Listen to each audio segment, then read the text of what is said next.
SWIFT se traduit en français par Société mondiale de télécommunications financières interbancaires. Il s'agit du principal réseau de paiement international au monde. Les banques qui y sont connectées et ont établi des relations avec d'autres banques peuvent utiliser SWIFT pour effectuer des paiements. Sa sécurité mondialement reconnue permet aux banques de procéder à de grands volumes de transactions à grande vitesse. Fondée dans les années 1970, SWIFT est une société coopérative entre plusieurs institutions bancaires. Basée en Belgique, SWIFT a réalisé 36 millions d'euros de profit en 2020. Quelles seront les conséquences? The West has been rolling out sanctions against Russia over the Ukraine crisis. L'Occident a adopté des sanctions contre la Russie suite à la crise ukrainienne. Parmi elles, il y a ce que les analystes appellent une option nucléaire financière, une mesure qui, selon les responsables gouvernementaux russes en 2014, s'apparenterait à une déclaration de guerre, interdire aux banques russes d'accéder au système bancaire mondial, SWIFT.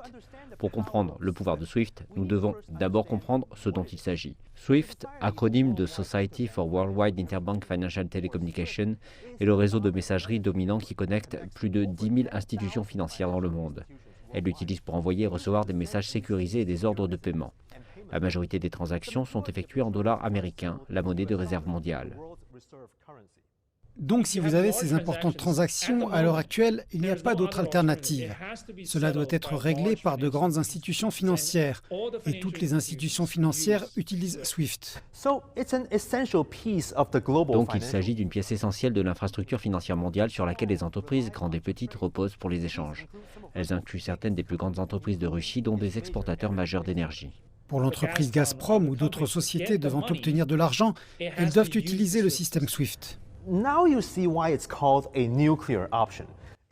Maintenant, vous voyez pourquoi on le qualifie d'option nucléaire. Elle pourrait frapper la Russie là où cela fait le plus mal. Ces activités d'exportation d'énergie sont au cœur de l'économie russe. En retirant la Russie de SWIFT, cela rendra très difficile pour les institutions financières d'aider les exportateurs domestiques d'énergie et pour de nombreuses autres entreprises russes d'envoyer de l'argent dans ou hors du pays. Selon le centre Kanergie de Moscou, cela pourrait avoir un impact considérable sur le PIB de la Russie, qui pourrait être réduit de 5%. Les conséquences pourraient être énormes. Alors est-ce que SWIFT a déjà débranché un pays tout entier? Oui, l'Iran. Ses banques ont été touchées en 2012, lorsque le pays a été sanctionné en raison de son programme nucléaire. Ils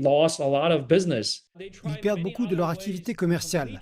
Ils ont tenté de nombreuses autres manières de réaliser leurs transactions, sans utiliser le système SWIFT. Mais la clé, c'est le volume.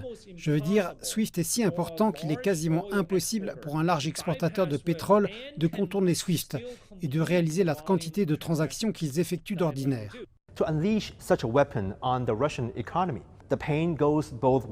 Pour lâcher une telle arme sur l'économie russe, la douleur va dans les deux sens. Des députés russes de haut niveau ont déclaré que les expéditions de pétrole, de gaz et de métaux vers l'Europe stopperaient si SWIFT débranchait la Russie.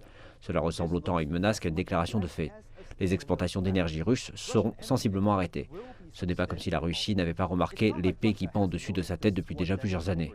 Après sa dernière confrontation avec l'Ukraine en 2014, la Russie a commencé à développer son propre système de paiement financier, le SPFS. En fait, il existe déjà un certain nombre d'alternatives à SWIFT, ce qui a incité certains analystes à réfléchir si l'exclusion de la Russie du système SWIFT pourrait au final aider les systèmes non dominés par le dollar américain. Cela pourrait-il se retourner contre la suprématie du dollar?